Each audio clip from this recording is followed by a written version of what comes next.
temos uma empresa, para mim é uma grande referência, porque estou a falar assim, não é só nós fizemos um benchmarking e tentámos falar com empresas enormes e pequenas e locais, etc., e com muita gente, e aqui tivemos um encaixe incrível, mas não é do encaixe porque podia haver uma grande sinergia, amizade, mas não havia o trabalho e os frutos que deram e a forma como o Corte Inglês recebe.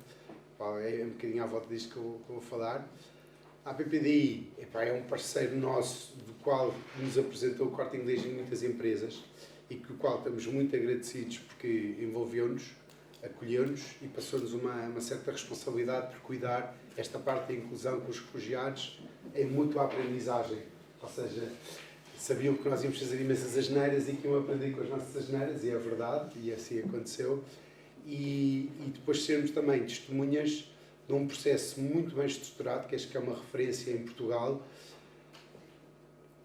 Existem várias, mas aquilo que mais me agrada é a informalidade e capacidade de criar redes com uma perspectiva de sustentabilidade segura e organizada.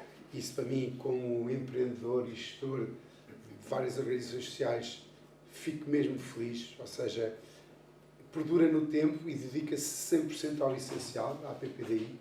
É uma organização-chave, mas daquilo que nós fomos assistindo nas reuniões, etc., é a capacidade de se envolver, de criar laços em que não se distingue quem é que são as organizações sociais, as empresas, e eu acho que isso já é um milagre, porque a vida toda andei a tentar montar parcerias e é hiper difícil, é mesmo difícil, e os egos, o dinheiro é meu, o risco, se não vem a Gulbenkian, estamos tramados, porque a Gulbenkian faz aquela cola, toda a gente diz, está a Gulbenkian, então está tudo bem, podemos fazer parcerias, mas as pessoas continuam-se a testar e este projeto é meu, a ideia é minha, etc. E na PPDI eu vejo tudo ao contrário, e isso que eu queria agradecer mesmo, e com muita experiência que tenho, e agradecer mesmo vocês existirem, estarem aqui connosco, e essa razão que estão aqui é essa, ser esta cola que nós também queremos ser. Por fim, terá sido o último lado, é assim, nós estamos deslumbrados, já falaram, e não é só nesta área do setor social, estamos deslumbrados na área de empreendedorismo, na captação de talento, na dinamização, e aquela questão que o Ricardo falou, que parece só assim uma coisa, mas é completamente louco, não é só os produtos que criam de alto valor acrescentado e que vendem e prosseguem, mas é a criatividade. A Academia de Código, que eu ajudei nos inícios, o IES, nós ajudámos a incubar muitos projetos que hoje são boas práticas nacionais e internacionais. Temos imenso orgulho de ter estado naquele espaço de início e ver a vossa visão. Os primeiros que acolheram a Academia de Código. A Academia de Código, vocês não sei se sabem, mas numa fase muito rápida podem formar pessoas em código, que dá acesso a um mercado de trabalho brutal, e que é um mercado brutal mundial. A procura é brutal, e uma pessoa que era antes uma simples empregada doméstica, mas gosta e que aprende aquilo, pode ir trabalhar para a União Europeia a ganhar 5, 7 mil euros limpos, que é uma perspectiva bastante diferente daquela anterior, e o FUNAL foi o primeiro, ou seja tem uma certa magnetismo, juventude também, eu acho que isso é muito Obrigada. importante. Logo eu que sou a mais velha, provavelmente. Não, mas não está na idade, acho que eu sei. não é na idade, mas pronto, eu não posso falar muito mais do fundão, mas a sua experiência também de ter passado nestas áreas como educadora, como professora, formação de formadores, de professores, portanto é uma área que domina da proteção das crianças, portanto nada lhe dá mais direito de estar sentada nesta cadeira também de nos passar estas boas práticas que teve. E pronto, eu ia começar por si. A pergunta é qual é que é a receita, como é que se faz, porque nós queremos filmar, copiar e promover. Sei que tem uma apresentação. Não, é só mesmo a imagem. Eu passava-lhe já... é só a imagem? Tudo bem. Eu passava-lhe já a palavra, mas aqui, eu como sou engenheiro, eu adoro caixas e caixinhas, e como é que elas se arrumam e tocam umas para as outras. E aqui o testemunho que eu queria dar, e filmado, é como é que se faz isto numa Câmara. Como é que tem... Está aqui o Centro de Migrações... Que é da Câmara. O Centro das Migrações é da Câmara. Está lá a equipa. Há um ato lusitano que é uma referência que me disseram, não tens que trabalhar com a mata lusitana, eles fazem... Ou seja, eu não consigo quase distinguir entre a Câmara e os vossos parceiros sociais. Eu sinto uma proximidade enorme e quando fomos lá ao Fundão vimos isso, a informalidade e descontração, e por isso é que se vê que aquilo tem pernas para andar, aquela coisa dos egos, aquilo não se vê. Portanto, e as pessoas estão ali para, como o Ricardo está sempre a dizer isto, fazer acontecer. Sente-se isso. Portanto, passava-lhe qual é que é a receita, como é que faz e o que é que pode passar para nós podermos divulgar e aprender também. Muito bem, muito obrigada. Em primeiro lugar, agradeço de facto o convite para estar aqui hoje com todos. Não vou particularizar ninguém, porque muitos deles até já nos conhecemos bastante bem, já tivemos a oportunidade de os receber no nosso território. Dizer aqui muito rapidamente, porque senão eu iria ocupar aqui e monopolizar durante muito tempo, porque isto é um entusiasmo muito grande e é uma das características, é o entusiasmo que temos pelas questões que abraçamos. O território do Fundão tem 700 km², tem 23 freguesias, a população, temos o problema que estes territórios têm cerca de 27 mil habitantes, efetivamente temos um índice de envelhecimento elevadíssimo, mas temos de facto um pensamento e uma visão estratégica daquilo que pretendemos. Eu acho que nós sabemos o que queremos. Isso foi o que nos levou a este Executivo Municipal a repensar o território. E nesse pensamento começámos a perspectivar e a desenhar um plano estratégico, um plano de inovação. Tanto que há 10 anos atrás nós assumíamos como Fundão Inovação. Era este o mote que lançávamos, agora não é esse. Já vou dizer depois qual é que é. E, entretanto, começámos a desenhar essa estratégia e pensámos como é que nós vamos conseguir fixar aqui as pessoas no nosso território, atendendo que precisamos de gente, precisamos de muita gente. Nós dizemos todos os dias, venham viver para o Fundão, de todos os contextos. E quero dizer que recebemos uma pessoa por dia, estrangeira, e altamente qualificado neste momento. E nessa estratégia começámos então a criar um plano em que definimos condições nesse plano. E com essas condições que criámos, houve empresas que decidiram então localizar-se e instalar-se no Fundão. A propósito daquilo que aqui falou e da Academia de Código. E essa multinacional que decidiu localizar-se no Fundão era uma empresa tecnológica chamada Altran, a multinacional. E de repente tivemos um problema, obviamente, criámos as condições, o espaço físico para se instalar, que, contrariamente a outras regiões que decidiam colocar nos parques industriais, nós oferecemos os lugares mais dignos que nós tínhamos no município, que é na zona no centro da cidade. E isso foi uma das condições que levaram a empresa também a ir para o nosso território, com um apoio à renda de casa das pessoas que vêm, porque estas pessoas que vêm, nós acolhemos, já vou falar do Centro para as Migrações, mas temos outro programa de acolhimento, que é aqueles que vêm para as empresas, também têm um grupo que os acolhe.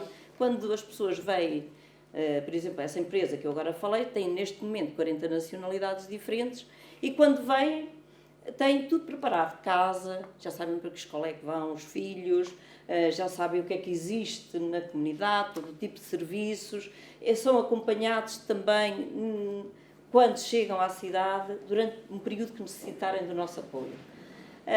E assim foi, nessa altura chegaram então a necessidade de 300 pessoas formadas na área da informática e não tínhamos pessoas. Daí com a Academia de Código decidimos então organizar cursos intensivos, com a duração mais ou menos de 3 meses, para formar pessoas para integrar nestas empresas.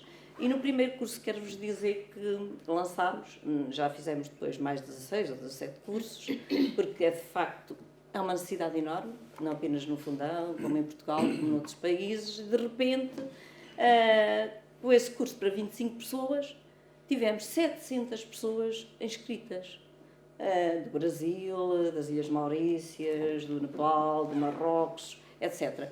E foi extraordinário, tanto apelo para 25 vagas. Só para ser mais rápida, porque isto são muitas histórias de facto. E neste momento, só para terem uma ideia, temos 16 empresas tecnológicas e temos cerca de 1.400 engenheiros informáticos e outras pessoas formadas, mas também temos um gasolineiro que se concorreu à Academia de Código e que ganhava o salário mínimo a meter gasóleo e gasolina e de repente passou a trabalhar para um outro país a partir do Fundão. Neste momento já não está no Fundão, já saiu para uma outra empresa onde efetivamente passou a ganhar um salário muito mais chorudo. Portanto, isto são pequenos exemplos daquilo que fizemos a nível das empresas tecnológicas. Passando agora para outro contexto que nos traz mais hoje aqui, mas tudo isto faz parte do nosso ecossistema, porque tudo mudou. O Fundão mudou radicalmente. Neste momento, só para terem uma ideia, se quiserem arrendar uma casa no Fundão, não vão conseguir arrendar. Porque este é as dores que traz também este tipo de questões. Mas também houve um movimento enorme da construção. Se forem lá, veem imensas gruas todas acima das outras, a reabilitação da nossa zona antiga. Portanto, tudo isto se movimentou novamente. E com esta questão também do que nos estás aqui, e que podem ver ali uma imagem de um centro, que nós chamamos agora este Centro para as Migrações, começou em 2016, porque sentimos, nós somos sobretudo também um território agrícola, somos a nossa cereja, a cereja do Fundão, é a melhor cereja do mundo, mas é mesmo.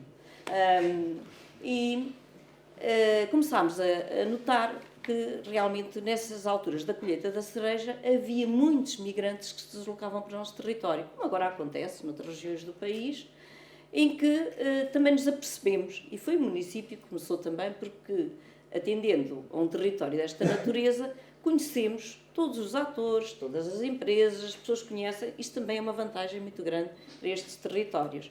E conhecendo nós os empregadores para estes trabalhos agrícolas, começámos de facto a verificar que havia pessoas que vinham do Bangladesh, do Nepal e de outros contextos para as colheitas e que ficavam depois em alojamento muito pouco digno.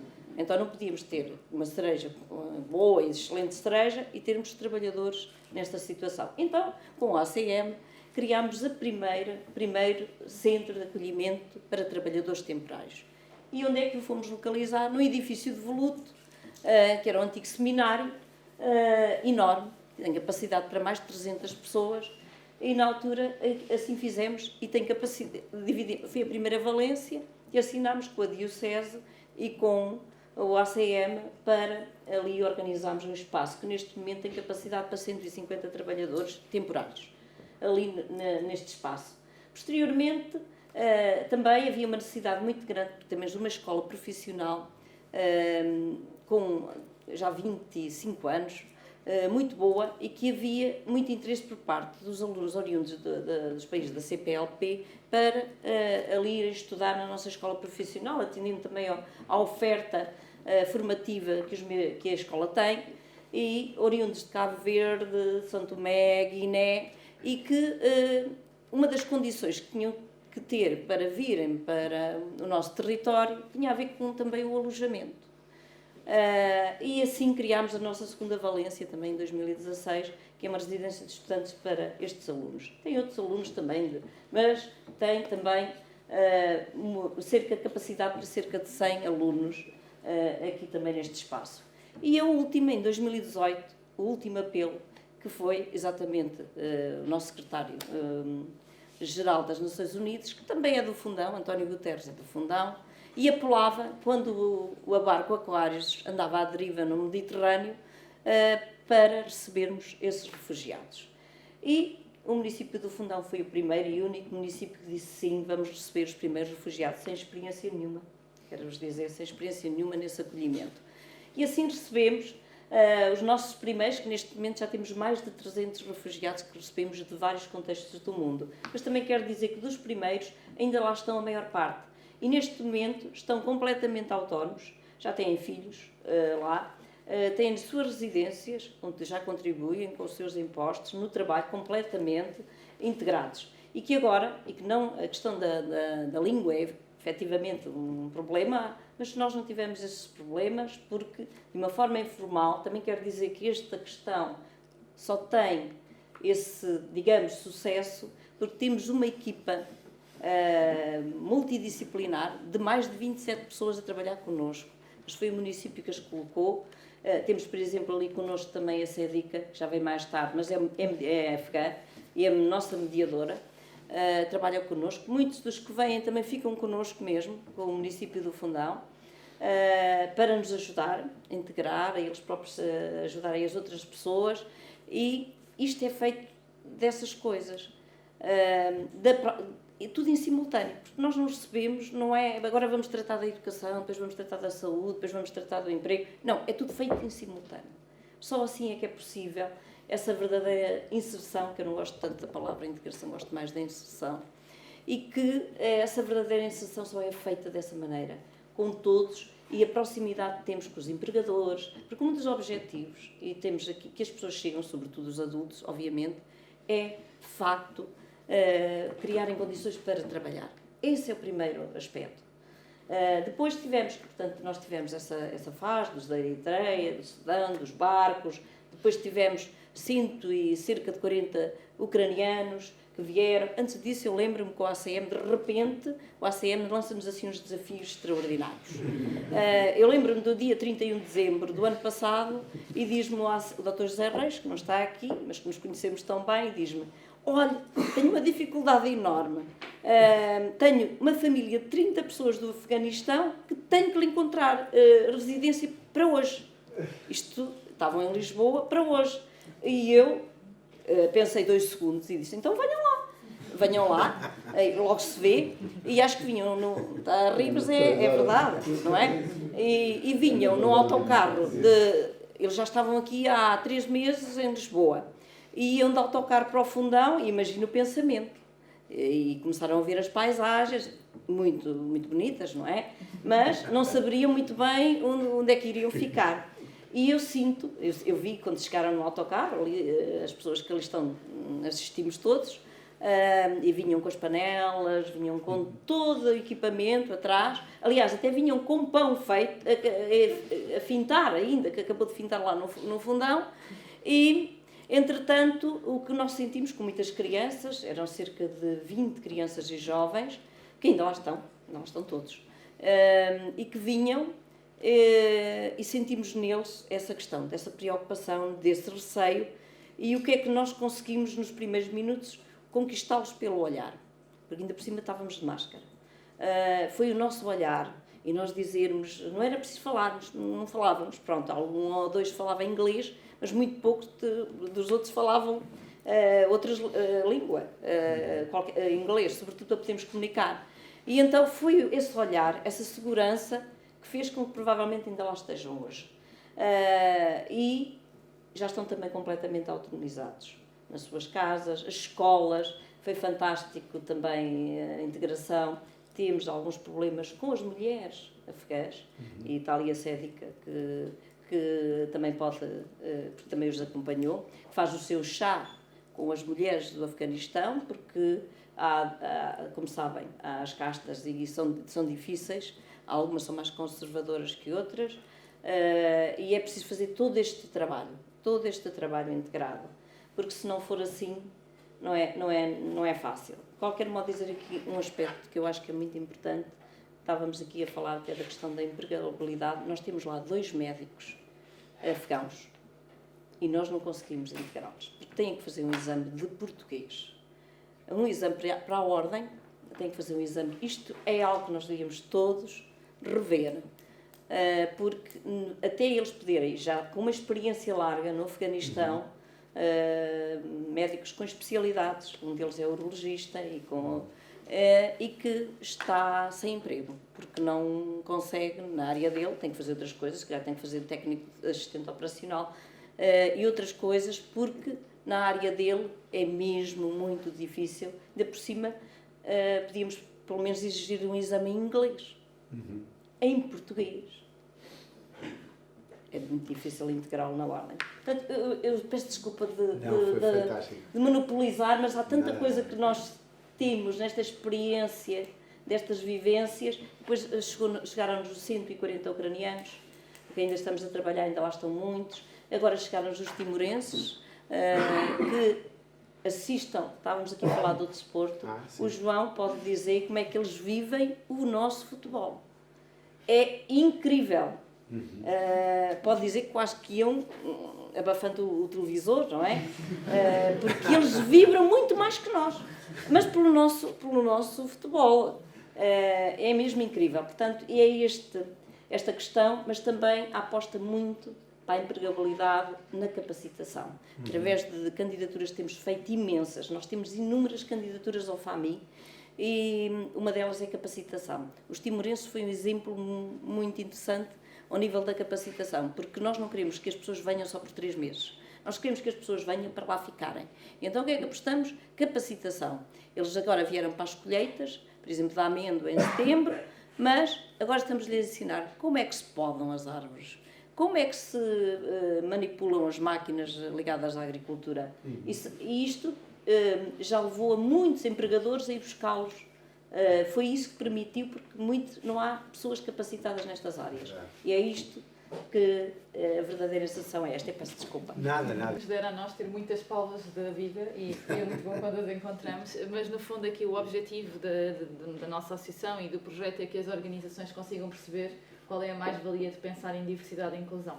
Ou seja, obviamente, quando pensamos em diversidade, ela existe em todo o lado, mas o que falamos aqui tem a ver com a inclusão e como é que as pessoas se sentem integradas naquilo que fazem.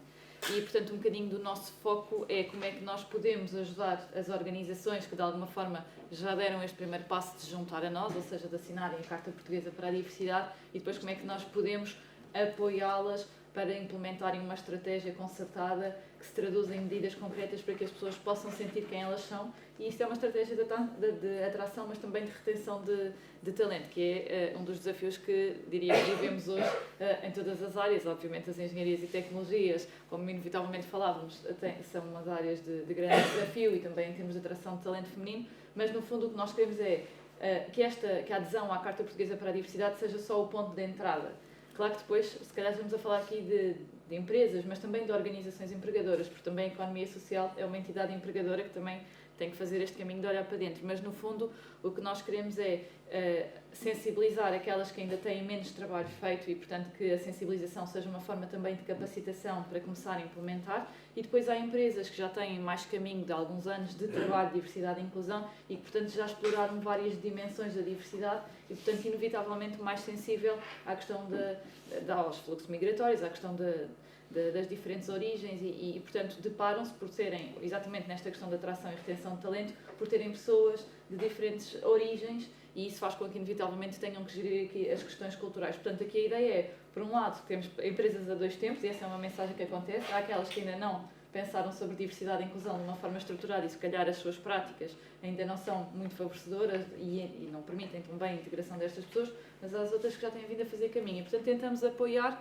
exatamente estes 2 pontos, que é aquelas que ainda não fazem, está tudo bem, vamos fazer em conjunto e vamos tentar apoiar com instrumentos, com ferramentas que possam ajudar a fazer este caminho, e aquelas que já fazem bastante bem, dar visibilidade e partilhar estas práticas para que elas possam vir a inspirar outras organizações. Obviamente que, se calhar, numa prática do El Corte Inglês, não é fácil transpor para uma outra área de negócio porque são formas diferentes de gerir o negócio, mas existem conceitos de base e perspectivas de parceria que se podem ir buscar ao Corte Inglês, por exemplo, ou uma outra grande empresa que tem uma boa prática e adaptar em casa. Portanto, no fundo, o que nós tentamos fazer é isso, é ser só aquele catalisador que cria sinergias, e há pouco falava sobre isso, não é? Que é, nós queremos ser a cola que traz estas parcerias e nós existimos exatamente porque somos uma rede e queremos ser essa rede, exatamente para alavancar processos e parcerias, e só isso é que existe na Carta, senão a Carta não tem nenhum propósito em termos de movimento. Portanto, acima de tudo é isso, é capitalizar aquilo que de bom se faz e incentivar os outros a fazerem melhor. Muito bem, aproveito só para fazer aqui uma pergunta de assim, um grau de profundidade maior. Eu acho que sim, estamos a falar num espectro de diversidade grande e estamos a falar em escalas de desenvolvimento das empresas. Eu pediria atenção só assim um bocadinho de esclarecimento, que é esses primeiros passos base, que achas que têm que ser aqueles que são os mais cimentados, que é para depois poderem até fazer coisas mais difíceis, de adaptação cultural, por exemplo, a acolher. Mas quais é que são para ti, então, os principais passos base que achas que as empresas, as organizações acolhedoras de profissionais, empregadoras, têm que fazer para começar a prepararem-se para depois terem uma ambição maior e se calhar trabalhar com refugiados, que é difícil. Sim. Eu diria que se calhar o primeiro passo e aquilo que nós tentamos sempre perceber é conhecer com quem é que trabalha dentro da organização, porque muitas vezes começa-se a pensar, ok, nós queremos construir uma estratégia de diversidade e inclusão, ok, isso é top, mas e então, o que é que nós conhecemos da realidade? O que é que são estas pessoas? Já temos pessoas de diferentes origens, não temos o género, outras dimensões que inevitavelmente muitas vezes não estão consideradas e portanto aquilo que nós tentamos sempre fazer é um convite às organizações a olharem para dentro, fazerem um autodiagnóstico e perceberem qual é a sua realidade. E imaginem, podem não simplesmente não estar a recrutar pessoas de diferentes origens e diferentes países, e isso também é um ponto de reflexão, porque se nós não pensarmos, ok, quem é que nos caracteriza em termos de organização, nós seguimos sempre os mesmos padrões, vamos sempre recrutar as mesmas faculdades, damos sempre oportunidades às mesmas pessoas, o nosso processo de recrutamento ele é inclusive o suficiente para deixar várias pessoas chegarem ou não. Portanto, aqui, em termos de o que é que nós somos, esta organização é feita de pessoas, já falámos aqui a questão da personalização, da individualidade, e isso é importante também, não é? Portanto, dentro de uma organização não pensar só na perspectiva macro. E esse é o primeiro caso. É aquilo que nós dizemos que é sempre o primeiro passo, é conhecer o que é que vamos fazer. Definir áreas estratégicas e dimensões que podem ser melhoradas internamente com as pessoas que já temos, não é? Portanto, as pessoas que trabalham connosco também têm expectativas sobre a sua própria integração e também temos que pensar sobre elas. E a questão da cultura, das pessoas de diferentes origens e tudo mais, acaba por surgir inevitavelmente porque quando conhecemos a nossa realidade, percebemos que se calhar não damos espaço a determinadas culturas e não criamos determinadas condições, ou outras já o fazemos bem. E portanto o que nós definimos sempre é que as organizações, as empresas construam o seu business case e definam estratégias, pilares de ação que depois vão sendo reformulados, como dizíamos, o ACM de 2000 não é o de não sei quantos, a APP de 2016 também não é de agora, e acho que há sempre aqui um atualizar e investir em diferentes dimensões. A questão aqui da diversidade cultural e dos desafios associados às questões religiosas e tudo mais, é fundamental porque se as pessoas não sentirem que podem ser quem são, se não podem conciliar as suas folgas com determinados dias festivos, se a cantina não dá, só tem uma determinada alternativa de comida, se eu não posso rezar, ou seja, se nós não conciliarmos aqui um conjunto de dimensões, porque falar só de diversidade cultural não é só eu nasci num país e estou noutro. Portanto, é aqui toda a bagagem que nós trazemos e que tem que ser respeitada e integrada, não é? Porque não podemos receber pessoas e depois obrigá-las a festejar o Natal quando nem todos queremos festejar o Natal. Exato. Se a cantina depois não tem uma alternativa de comida que eu quero ou se eu não posso rezar quando eu quero rezar. Portanto, no fundo aqui é definir essas prioridades e claramente se nós estamos a receber talento de outros países, porque inevitavelmente ele vem, é criar espaço para estas pessoas poderem ser quem são na empresa. E portanto, depois obviamente há empresas que escolhem dias para assinalar culturas e tudo mais, que promovem estes encontros entre colaboradores, mas aí eu acho que já é uma questão de boas práticas. Diria só que a questão das parcerias locais acaba por ser muito importante, e o trabalho que vocês fazem, que acaba por surgir aqui da integração de diferentes pessoas, tentamos fazer quando tentamos chegar que estas pessoas trabalhem numa determinada empresa, mas esta empresa já teve que as receber e rever os processos. A questão da mentoria acho que é muito importante, mas a questão do processo de recrutamento inclusive, e vocês participam connosco num grupo de trabalho de empregabilidade, nós escrevemos também aqui com o contributo do El Corte Inglês um guia para um recrutamento inclusivo, que é como é que nós repensamos o processo todo, desde o momento em que escrevemos uma oferta de trabalho, mas depois até à parte do onboarding, da integração da pessoa na empresa, e portanto esse é um dos temas que nós também temos tentado de alguma forma assinalar para que as empresas fiquem mais sensíveis em todo o processo. Maravilha, uma salva de palmas também. Aqui fazendo a passagem para a Paula, muito rapidamente, agradecer também as palavras de Margarida, e já percebi, ou seja, adaptação cultural, comida, não é? Religião e se calhar desporto também, temos que estar preparados para isso. Paula, muito obrigado, 23 anos no Corte Inglês, que não é brincadeira, acho que contratou umas 20 mil pessoas nos últimos, ou mais, se calhar, não sei. Mas, cara, ali várias gerações, quase, pais e filhos, cara, que contratou e que acompanhou. E depois, destes últimos anos, focou-se, acho, desde há 3, 4 anos, focou, que eu acho que é numa área que adora, não é? Que as pessoas, com deficiência e inclusão, a sua experiência como psicóloga, integradora, e eu acho que também de capacidade de criar pontes e relações. Acho que isso nós estamos aqui para agradecer. Isto é por causa deste evento também, vocês estamos aqui por vossa causa mesmo, para agradecer, mas também para dizer que vocês fazem coisas extraordinárias e que se tivemos alguns bons resultados com tantas falhas foi por vossa causa. Portanto, agradecer imenso, acho que todos nós já agradecemos e valorizamos. E agora passar à pergunta rápida, na minha perspectiva, é isto. vocês ganham imensos prémios, são académicos quase, mas depois também tem aqui truques e há formas, e eu acho que a Margarida já ajudou imenso, já disse bastante, mas como é que se faz, o que é que uma empresa tem que fazer para receber refugiados de uma forma humana e positiva? E o difícil aqui, que eu acho que é a vossa exigência, aquilo que eu vejo claramente e não é destapado, eles têm que marcar golos, eles têm que ser bons a fazer o que fazem, têm que gostar, ser acabados, mas fazer bons. Portanto, eu queria perguntar qual é que é a receita e pedir a sua ajuda nisso para partilhar aqui com todos. Obrigada também pelo convite para estar aqui nesta partilha. Só dizer que tenho imensa pena de ainda não termos uma loja no Fundão. Acho que iríamos coisas muito interessantes. Eu vou falar nisso. Mas relativamente aqui ao caso concreto desta nossa parceria e também para nós foi a primeira vez que integramos população refugiada. Começámos no início deste ano, 2022. Basicamente, vamos integrar. Aplicámos o modelo que já tínhamos, quando integramos a diferença, fizemos os ajustes necessários, por exemplo, achámos importante e discutimos isso, haver previamente uma visita a um espaço como o nosso, para que as pessoas que muito provavelmente nunca tinham tido contacto com uma loja com as características da nossa, pudessem de alguma forma encontrar ou identificar alguma área. E visitámos áreas tão diferentes como a restauração, o supermercado, áreas mais relacionadas com a gestão de mercadoria, e realmente puderam literalmente escolher a área onde gostariam de começar. Podiam não ficar, mas onde gostariam efetivamente de começar. A grande dificuldade foi, uma vez que todos eles eram jovens e estavam a estudar, foi desenhar os horários, praticamente foram horários individualizados, por forma a que pudessem sempre, durante o programa de estágio, que tem a duração de 3 meses, conciliar os estudos com o estágio. E era quase um horário por pessoa. Portanto, nesta fase havia do nosso lado, e há toda a disponibilidade para adaptar o que seja. Há um tutor, mas isso temos em qualquer integração, que é uma pessoa especialmente escolhida para orientar caso a caso, cada um tem um tutor, e que acompanha nos primeiros tempos. Mas isso temos. No caso das pessoas com deficiência ou no caso destes contextos de mais vulnerabilidade, são escolhidos com especial cuidado. Sim, são.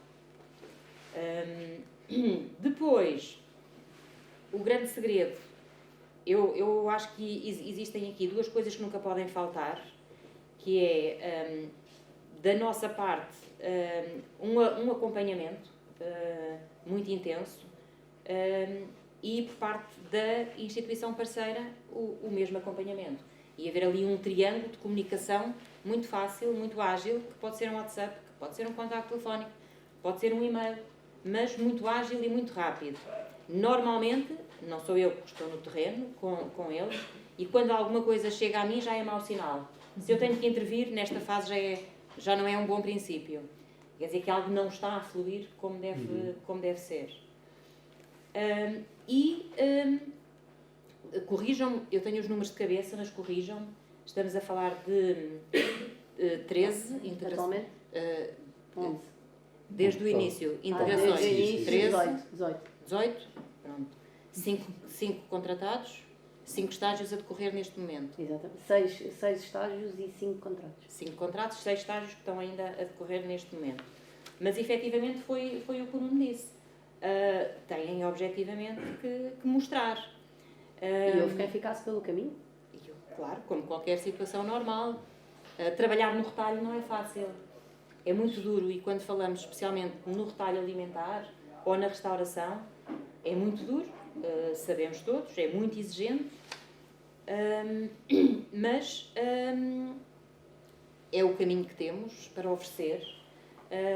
E sim, pagamos para quem começa menos de 800 euros, mas para terem uma ideia, o nosso diretor de loja era vendedor e foi vendedor, e um dos últimos diretores que foi destacado para a Espanha e que esteve aqui em Portugal começou como paquete. Portanto, oferecemos um caminho. Sim, começam por ganhar menos de 800 euros, mas é uma escolha e o desenvolvimento cabe a cada um deles. Portanto, há efetivamente uma política de mérito e de recompensar quem prova. A língua, o que me têm dito é que depois de integrarem e quando voltam à visita são jovens diferentes já. Realmente a força e a necessidade de terem que se comunicar com os colegas e com clientes faz com que o português tenha obviamente que saltar de forma muito mais rápida, e nós sentimos isso também. Há assuntos que vêm tratar aos meus colegas da área de gestão de pessoas, questões práticas, do recibo que não está, quer uma cópia, qualquer coisa. É cada vez mais fácil a comunicação e quase que se nota de dia para dia. Sentimos, por outro lado, daí fazermos um trabalho também paralelo no âmbito do ensino da língua e da cultura portuguesa, mas neste caso com mulheres.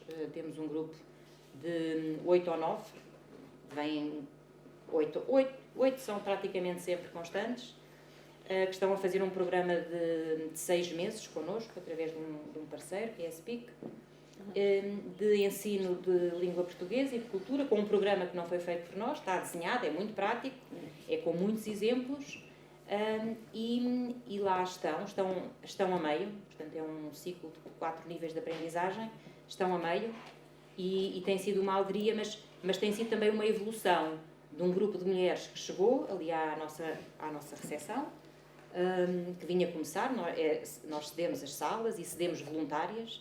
É um grupo de 3 voluntárias do Departamento de Recursos Humanos, que 2 vezes por semana dedica 2 horas do seu tempo a esta missão. E inicialmente vieram cobertas, alguns maridos a acompanhar, talvez os mais progressistas, a acompanhar, alguns a querer entrar na sala para ver o que é que se ia lá passar. Hoje, tudo descoberto, é uma alegria. Tiram fotos a torto e a direito, umas com as outras.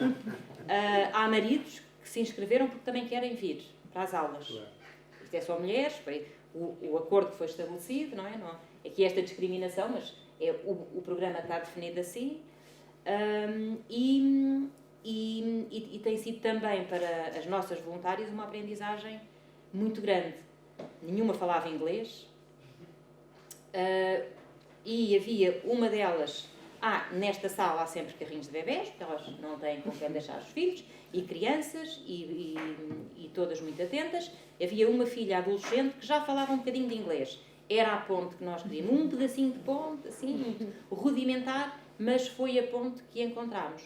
Mas que quase que não é preciso, porque há muitos dias que essa jovem também, porque tem aulas, não pode vir, e a coisa faz-se. E quando dão, por exemplo, a designação dos alimentos, vão ao supermercado identificá-los e mexer neles, para saber, quando depois vão às compras ao supermercado, para saber. Quando falam, houve uma aula dedicada às questões de imagem, nós negociámos com uma marca e foram lá ser maquilhadas. Lá foi o auge. E depois pusemos o antes e o depois, e aquilo foi maravilhoso. Portanto, trabalhamos também esta questão, esta lacuna que existe em termos da língua portuguesa dentro das nossas possibilidades e com os recursos que temos, mas sentimos que estamos também a contribuir paralelamente à questão da integração profissional, neste caso dos menores não acompanhados, que é o projeto que temos. A Sara comentou-me há pouco, estava a olhar, estou aqui. Comentou quando eu chego já sabe que, pronto. Que eu tinha dito uma coisa e eu comecei, realmente disse e porque disse, e às vezes eu esqueço muitas das coisas que digo, mas é a idade. Mas disse-me numa intervenção que fiz, uma coisa muito interessante, que é, nós temos o que é fundamental, e o que é fundamental são os pés. A base disto tudo é o mais importante, e são os P's. O P, a predisposição para acolher a diferença, seja ela qual for. O envolvimento, o envolvimento de todos. Eu não faço nada sozinha, tenho que ter todos à minha volta orientados no mesmo sentido. E a sensibilização constante para estes temas. Sempre. Quando entra alguém específica nessa equipa, e quando não, geral, ou através de várias iniciativas que temos, mais gerais e que envolvem muito mais gente de uma vez só. Isto é realmente a verdade, porque isto para nós é o mais importante. Havendo isto, depois integra-se, seja refugiado, seja uma pessoa com deficiência, cada contexto é único e cada um deles tem as suas dificuldades.